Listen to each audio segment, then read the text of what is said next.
Okay, I'm going to try again to solve this circuit. It's about the 9th time. So it goes wrong every time. Last time I tried it was recording at twice the speed and no volume. Anyway, we're asked to find the voltage across the components in this circuit here, the total current, the total power dissipated, and the phase angle. So to start with, part 1, we need to find the reactance of these two components, the inductor and the capacitor.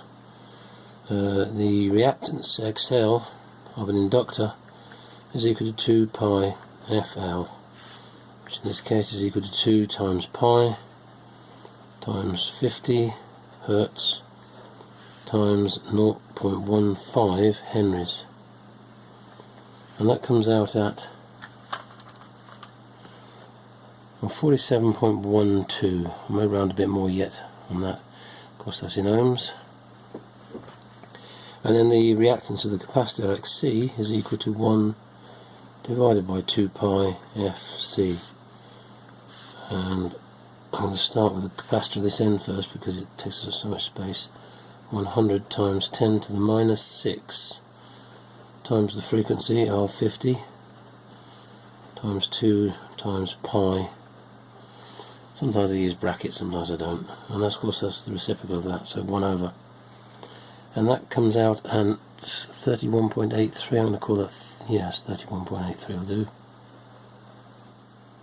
Again, ohms.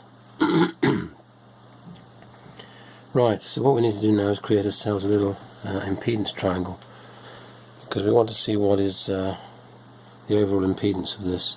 So if we draw ourselves a triangle, quite a small diagram there, there's a right angle there, there's our angle phi there. Z is our overall impedance, and it's made up of the XC on this side, or the resultant XC when we consider one of these is positive and one's negative, and one's in opposition 180 degrees apart, and of course we've got our resistance down here, so that's equal to 12 ohms, and this is our reactance XL minus XC, which equals 47.12 minus 31.83. I'll just get that figure. It's around 15. So 47.12 minus 31. No, delete. 31.83. And that's coming up at 15.29 ohms. And obviously this is the hypotenuse of a right angle triangle. So this squared will equal that squared plus that squared, or rewritten, this Z will be equal to the square root of R squared plus X squared, where X is the difference between those two. So if we put our figures into that, it equals the square root of 12 squared plus 15.29 squared, and that should come out as a figure. I'll just enter it in.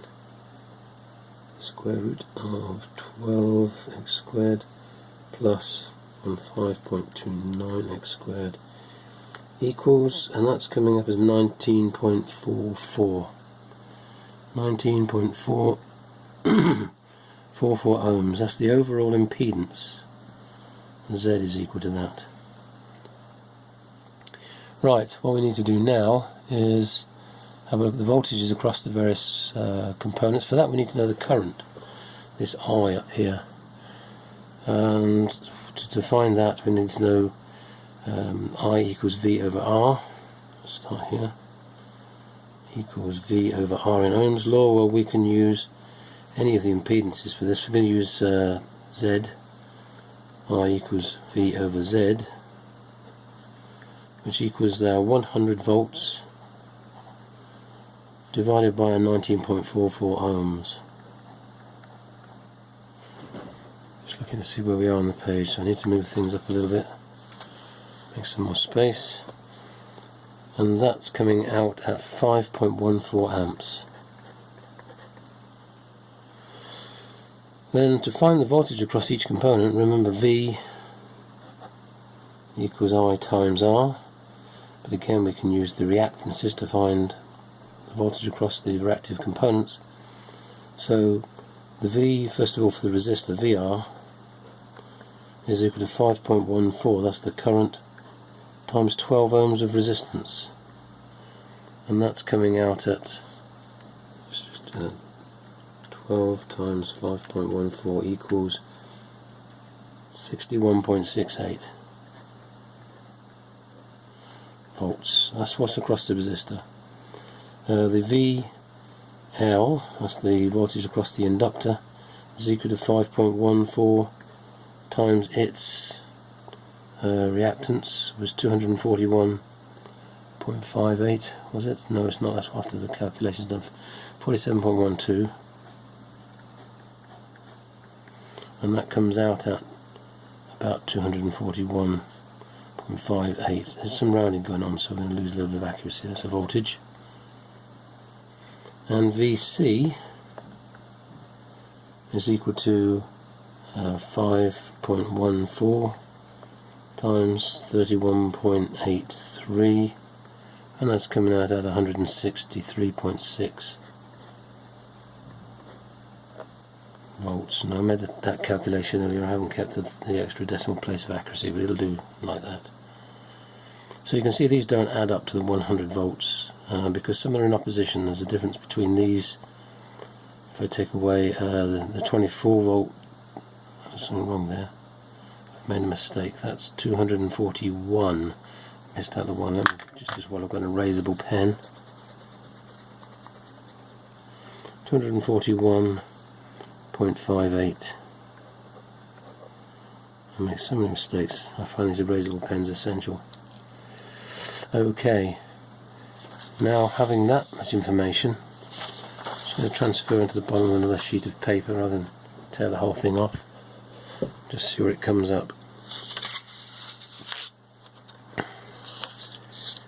One thing I am going to do is a check to see if it agrees with the calculations. I keep looking up to see if it's within the viewing angle of the phone camera.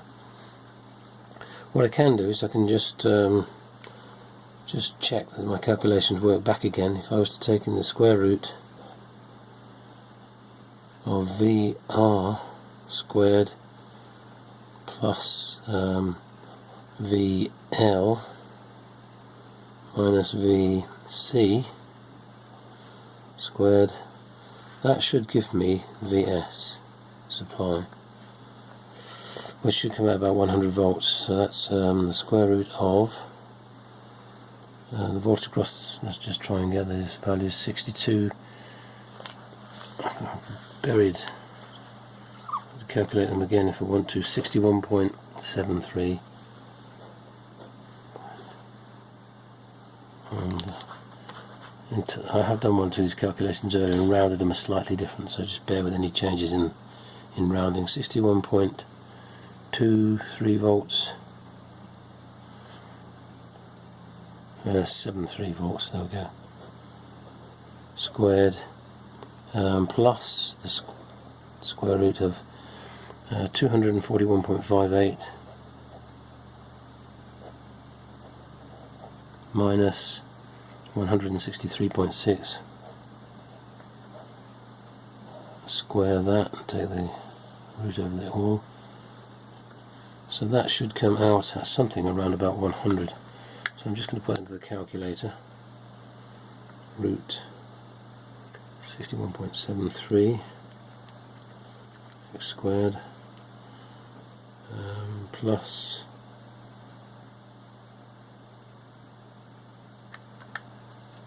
open brackets 241.58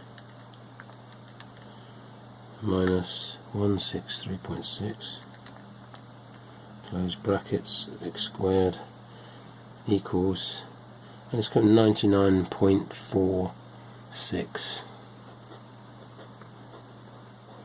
Again, back to 3 decimal places. I've reacquired some accuracy somehow.